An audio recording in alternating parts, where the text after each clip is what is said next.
Ladies and gentlemen, it's Sunday. The Football Scoop podcast is back. Weird. Sunday after week 0. Holy smokes, it all happened. It was a great day of college football. I got college football experts, Zach Burnett, John Bryce, Doug Samuels. I'm Scott Russell, and I couldn't be happier. Sometimes you lose, Zach. It just happens. Anyway, great to have everybody. Gentlemen, games were played. We started in Ireland.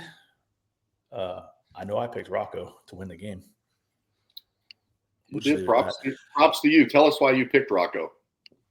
I have faith in that young man. I believe quarterback is the most important position on the field. He is seasoned vet. I just thought he was going to be a difference maker. And honestly, Bryce, what I thought was it was going to be I think everybody thought it was going to be a close game. And in a close game in the fourth quarter, a guy who could manage it and then make that big play on third or fourth down, that's your game winner. And that's what it came down to. And that's what, honestly, my favorite moment from yesterday was sitting on my own sofa watching that game. And it's like 2 minutes left, and they are 4th and 3. And if you kick the field goal, you go up 6. And they're going to timeout. I'm like, you go for this, right? Like, I don't want to be up 6 and give the ball back. So sure enough, he goes for it. Taylor, what's the offensive coordinator? Taylor Mauser. Yeah, great play call, great play design. Gets the running back off to the flat left. He breaks it, and they win the game. That was just, to me, great play call, great execution. And Rocco, the touch on that ball was a tough pass. And then the ball that he threw to the tight end, the drive before or earlier on that same drive was also just touch awesomeness. That's why I chose Rocco right there. All the things you said about Rocco, though, you could also flip and say about Avery Johnson. Like can make plays with his feet, does some really good stuff. I'd contend you could say that about either one of those quarterbacks, but only won. I chose Rocco. Also, I take Avery Johnson's dad in a fight outside the stadium. Boy, I was getting ready to see if anyone was going to comment on that. I kind of saw a tweet about it. I didn't want to watch it. Yeah. I thought Iowa State's secondary was the most important group on the field until they weren't. It seemed like they were making open field tackle after open field tackle. And then Matt Wells, new K-State offensive coordinator, got some double moves and found some got behind him for a couple touchdowns. I like that. I don't mean to sound like a masochist, and by no means is their season over, but yesterday was a disaster for Kansas State. I mean, you lose a very winnable game. Most importantly, you lose Dylan Edwards, your best offensive player on not even an offensive play, but on a punt return. He immediately exited the game, and no one afterwards had really an explanation as to why he left and when he'll be back. So I presume they're waiting to get back on American soil. But that's something to monitor, certainly for K-State, and in a conference where the margin is so much slimmer than every other league. I believe one of the Big 12 PR people said that there are more fourth quarter lead changes in the Big 12 than every other conference, and that checks out to me.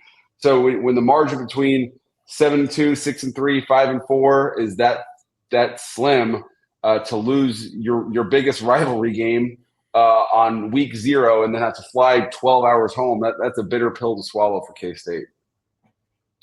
Yeah, I would say great coaches make adjustments, though. Great coaches are able to make adjustments. I wouldn't write K-State off, is all I'm saying. No. But I mean, Chris Kleiman said that they've got 11 games to play, and by no means is their season over. But they're going to look back in November and be like, it hurts to miss that one. Mm-hmm. Well, and to your point, Zach, they just wasted so many opportunities over the course of the game. I mean, they outgained Kansas State by like 70 or 75 yards. This will be one of your interesting winning box scores nuggets, but they just wasted so many opportunities. And then Zach and I know we're talking about, and Doug's already commented on Avery Johnson, really liking his game, but I thought on the 4th and short there in the second half, he made a terrible read and ran into the contact when there was a lane there that would have sustained a drive right around midfield. And I thought that was a very critical point for Kansas State. But you're right. This is immediately behind the 8 ball, so to speak, because it's not only losing your opener, it's losing a conference game. And with the playoff the way it is, you're sitting there looking at like you might have a 1 game margin for error the rest of the year. That and having to fly home and see that Kansas is just dominating Fresno State. Ugh. Yeah. Just real life before we talk about a couple other games. That game ended, and I switched over to FCS. Incarnate Word was at Nicholls State. Nicholls State's right down the road from me, and I know a bunch of those guys, Tommy Rabacki and Gabe Fertitta, new offensive coordinator, new head coach, new offensive coordinator. What a win for those guys. The Colonels looked good. It was hot. I was thrilled for those guys. Great win.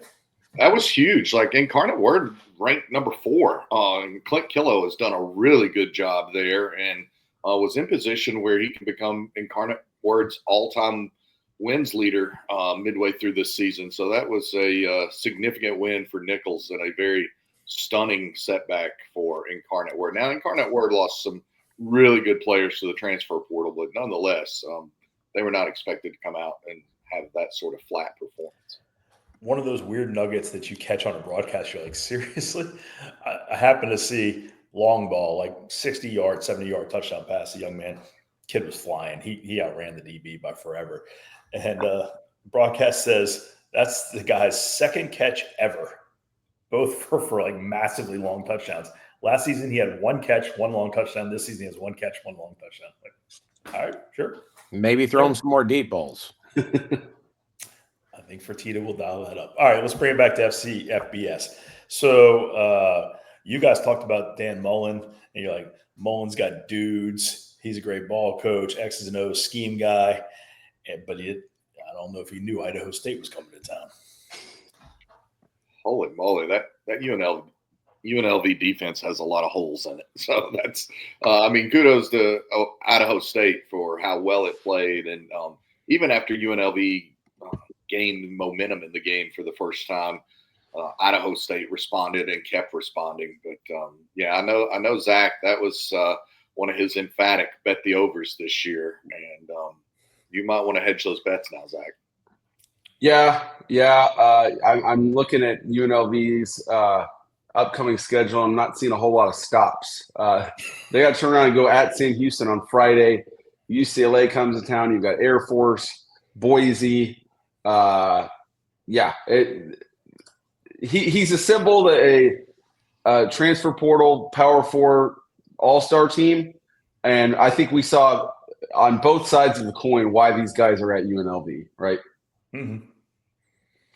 So that's fair. Did you guys get to see any of Jalen Daniels playing quarterback for Kansas? Oh, yeah. Nice. Kid's good. When he's healthy, he's good, huh? And it seemed like every single play, Kansas was kind of running the same concept of play action to one side and then leaking the back out into the flat on the other side. And Fresno State never stopped it. And by no means is that easy. But, Kansas was like, if you're going to give us this free money, we're going to take it every single time. And he ended the game with more touchdown passes than incompletions. That's awesome. That's another Zabrowski and Ince. That's a matchup right there. I love that. That's awesome. All right, Western Kentucky, Sam. Any thoughts? Kudos. Man. Sorry. Go ahead, JB. I was just going to say kudos to Western Kentucky for that kind of performance. I don't know how the play is going here. I apologize for that. But kudos to Western Kentucky with that kind of performance, particularly in light of the fact, and Zach was there with me, I think, when they discussed this at the DFO meetings in Frisco in May, and thank you for sending us to that. Western Kentucky lost its 4 starting defensive linemen from last year's team, all to Power 4 teams, and they signed deals worth more than $3 million collectively. So that Western Kentucky team lost more than 60 players off of its roster last year that was so good and won so many games and played for a conference title and all of that, and yet they come back out and have that sort of emphatic win. And again, I just have to hammer home that number. They lost 4 starting defensive linemen for a total of more than $3 million. Tyson Helton remind you a little bit of Lane Kiffin? Yeah, I can see that. I was thinking more Lincoln Riley for some reason in my head. Here's a very strong similarity that Lane Kiffin and Tyson Helton share. when Lane Kiffin was Nick Saban's offensive coordinator, he was prone to get, quote, ass chewings. And when Tyson Helton was Jeremy Pruitt's offensive coordinator at Tennessee, he was prone to get the same exact type of chewings, to the point that at one point I think Tyson Helton didn't tell Jeremy Pruitt and turned his headset off during a game so that he could just focus on calling his offense and not deal with it. And that's not a made-up story. That really is a true story. So I see Western as a place they're like, hey, it's not the football, let's play. Like, my guys are my guys. And yes, I understand where I am in the pecking order. And there are teams that can come in who can pay $3 million, take my entire D-line out. That's life. Go recruit some new dudes, go transfer some new dudes, put 11 on the field, let's go play. That's what I see out of them. And Lane kind of has that, Lane's in a different place economically, financially, but Lane has had to deal with some of that too. And he's like, look, just give me the best guys we can get. Let's go play ball. Loyal listeners will note that on Thursday's pod, I recommended Western Kentucky and laying the points. And that free money was out there, and I hope everyone got it. Western won by 17. Sam lost. I was watching that game with interest because it's Phil Longo's debut at Sam. And he lost his top 16 tacklers from last year's team. And I don't know if that's a record. I've never heard of any other defense in college football history losing its top 16. So they gave Western a fight, but they ran out of dudes, ran out of depth towards the end. It seemed like every time Western caught Sam in man coverage, they were just throwing it up outside, and it seemed like the Western wide receivers were winning. And so I'm going to be watching Sam with interest because I think Phil Longo is going to do some really good things there, but I think this might be a tough season, a tough year one for him. Yeah, they had to replace a lot from a 10-win team. You mentioned losing their top 16 tacklers, but offensively they started slow out of the gate, only 3 points in the first quarter, and then I think they scored 7 in the second quarter, and then they exploded in the second half. Like the first 5 minutes of the second half came out firing hot, but then they didn't score any in the fourth quarter. So it was slow start and really slow finish that really kind of doomed them. And Tyson Helton dealt up some one-on-one matchups that they were clearly the better team in one-on-one matchups. Timmy Chang has a clause in his contract that says if we Hawaii beat a Power 4 team here in Hawaii, he gets $7,500 bonus. I believe that Stanford should have to pay that. Just an absolute disgrace. Hawaii is what Hawaii is. Stanford, I don't know what Stanford is. I have no idea what Stanford is, and I don't think we're going to know. I think it's got to be a rough season for Stanford football.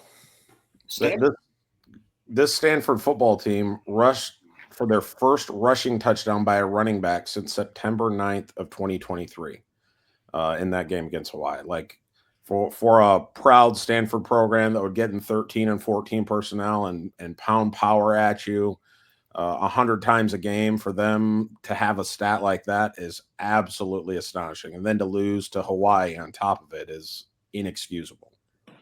Yeah, when Stanford scored its first touchdown, it was a 20-play, 90-something yard drive, and it's like, this is Stanford football, and I'm just sitting there watching like, I'd feel better about it if it wasn't their 7th offensive possession of the game to score their first touchdown. And then they get that stop, and they're running it right down Hawaii's throats, and then Ben Gulbranson throws a horrible interception. Great play by the Hawaii defensive end to make that catch, but you can't put it anywhere within his vicinity. So he intercepts it, and that's pretty much your ball game because Stanford wasn't going to be able to go down and score in a gotta-have-it situation. Not a whole lot of talent there. Andrew Luck has his work cut out for him. Andrew Luck, Frank Wright, absolutely. Stanford in general has never recovered from post-COVID. And whatever you feel about that, some of the most severe measures were taken during the COVID lockdown out there. And in the 4 full seasons since COVID, Stanford has gone 12-36, now 12-37 with that loss yesterday. keep in mind in 2015, so a decade ago, Stanford had a 12-win season. Now they have 12 wins aggregate in 4+ seasons. And I just think that that's a program. There's not alignment on campus there. You have people that want to continue to de-emphasize athletics rather than push for it. And I just think that Stanford is in for considerable more losing. I know Andrew Luck is in and they're trying to fix it, but they're way, way behind on NIL. They're obviously one of the last bastions of not really allowing any transfers in a time when there's never been more free agency and free movement in college football. They're continuing to dig a hole. I thought Navy and Stanford were the two programs that maybe were hit the hardest during COVID, and Navy has found a path back out and doing some incredible things, and Stanford has not found that path. And then we would be negligent if we didn't talk about the Hawaii kicker, Kansei Matsuzawa, who taught himself to kick via YouTube and first went the junior college route because he's from Japan and he had to learn English. And so he is this year's Diego Pavia after week 0.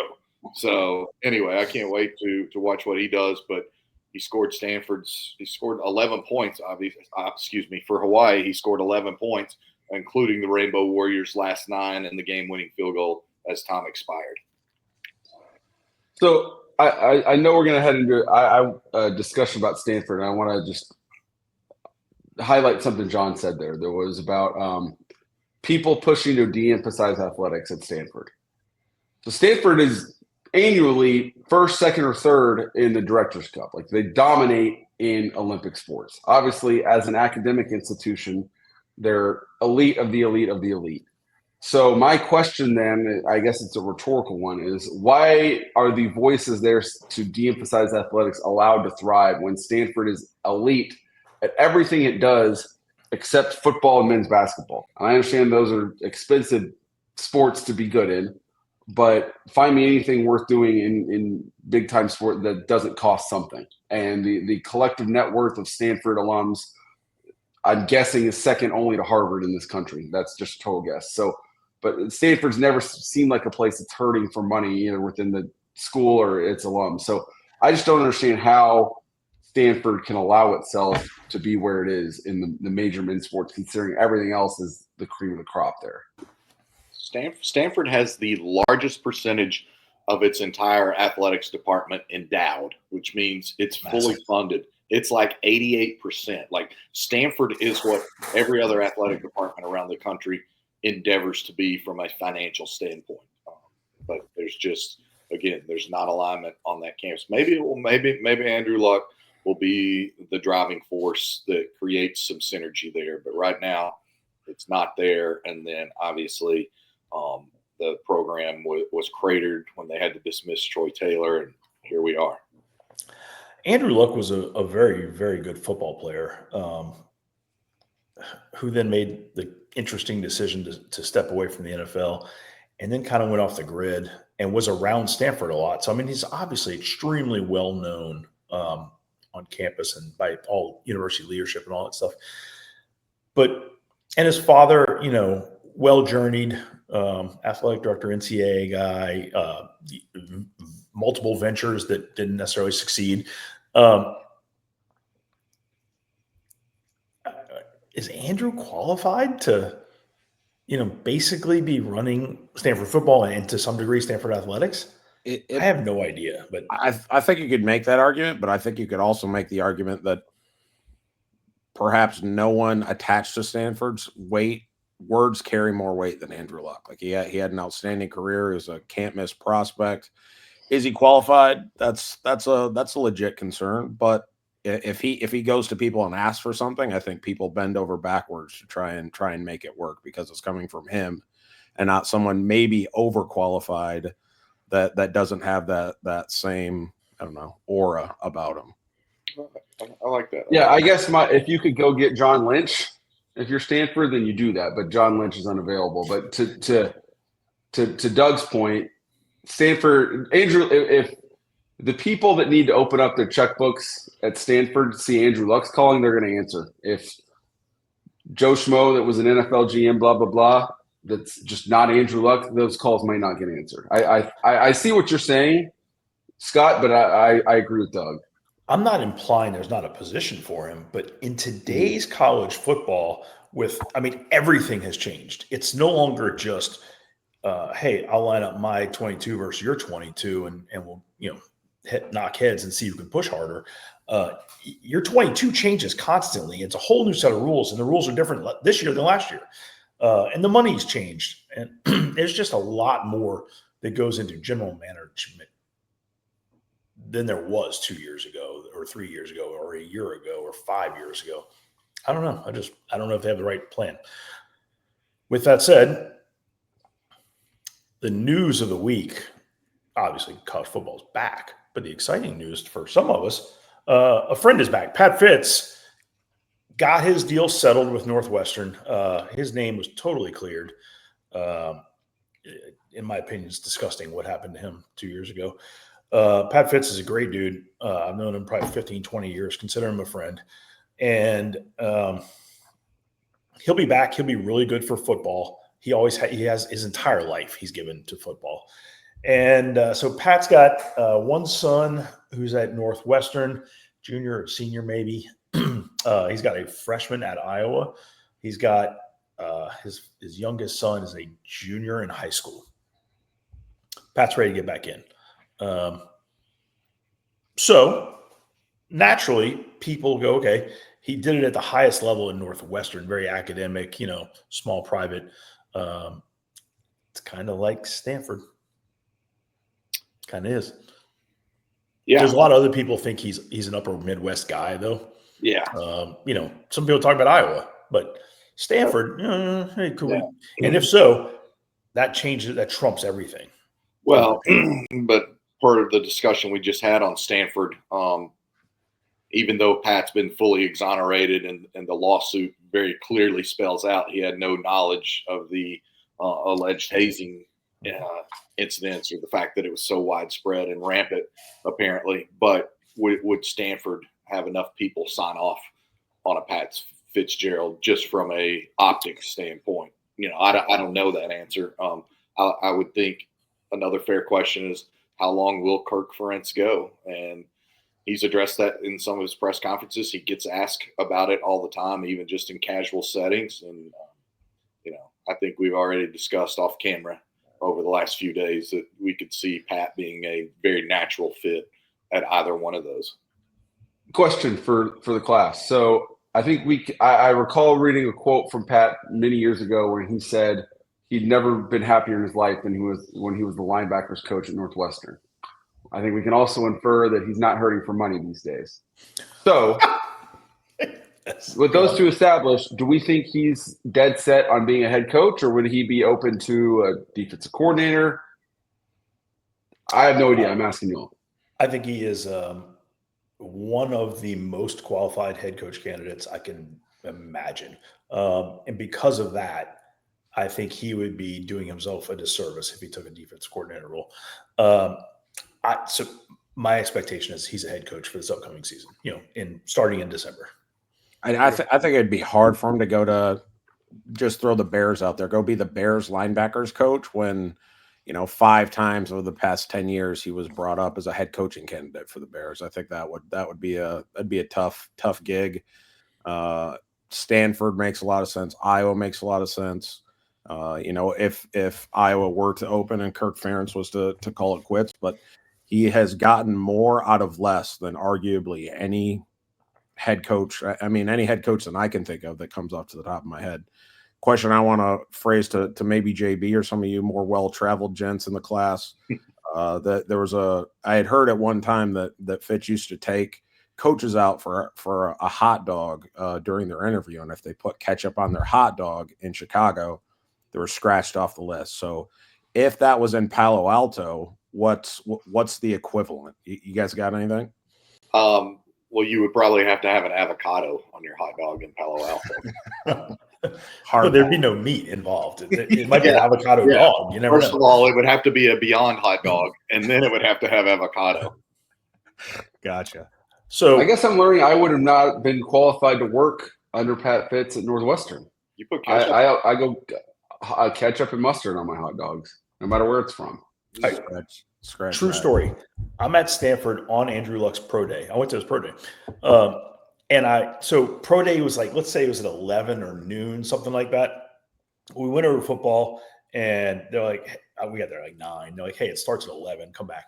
So we were on campus. We went to whatever the Union or wherever, they got like 5 or 6 different little restaurants and walk up, get whatever you want. And there's all sorts of students sitting in there. I'm not kidding you. Say there were like 150 students in there. They're eating. Every single one of them was coding while they're eating and coding while they're. I've never seen anything. It was like I was in a movie. I'm like, am I being punked here? Every human is coding. No, there was no human interaction. No one was sending an email. Every one of them was coding. I'm like, this is one of the coolest, one of the most bizarre, one of the most. It was something I'll never forget. And what year was that? Do you remember? Oh, gosh. That would have been like 09. Yeah. Or I was thinking it was the late aughts. So 9, 10, or 11, but I think it was 9, 10. It was in there. I only asked because I'm sure that by now all of those students you saw coding have made more money than we'll ever make. And they're all probably multimillionaires, and half of that group you saw is probably retired at this point. More than half. One of them was probably coding to Chat GPT at the time, and now it's taken over the world. So yeah. Andrew Luck needs to get on the phone and say, "Hey, did you see us lose to Hawaii? Open up the checkbook." All right, one more comment on a game, and then talk about the rest of the week. Tarleton State I don't even want to explain what they did to Portland State. Ugly. Tarleton, I think, is playing Army in week 1. Well, Army best be buckled, and I know Army always comes in chin straps buckled. They're ready to play, but that could be an interesting little ball game right there. All right. With that said, we're going podcast 3 days a week: Sunday, Tuesday, Thursday. Tuesday is the one everybody's been waiting for. One bold prediction. Yeah, Zach. Hold up the finger. Hold up the finger to remind each and every one of you. 1. I don't want to hear about, well, I thought about this, I thought about this, I thought about this, I thought about this, but I'm going this. I just want to hear your one bold prediction. I don't want to hear any of this soft, could have been this, could have been. All right. Everybody got the rules. strong. I've established the word one, the number one. Have you established the word bold? Oh, Yes. yeah, I'm going to give since we can only name one on Tuesday, I'm going to give a bonus today. Incredible. Bold prediction. Kentucky is not beating Texas, Zach. Bold. Okay. One bold prediction Tuesday. Thursday, we're going to talk some Thursday, Friday, Saturday slates. Amazing. Oh, there's Sunday and Monday too. Let's do this, gentlemen. Y'all have a great weekend, great Sunday. Spend some time with God, and we'll see everybody Monday. Football Scoop Podcast is out.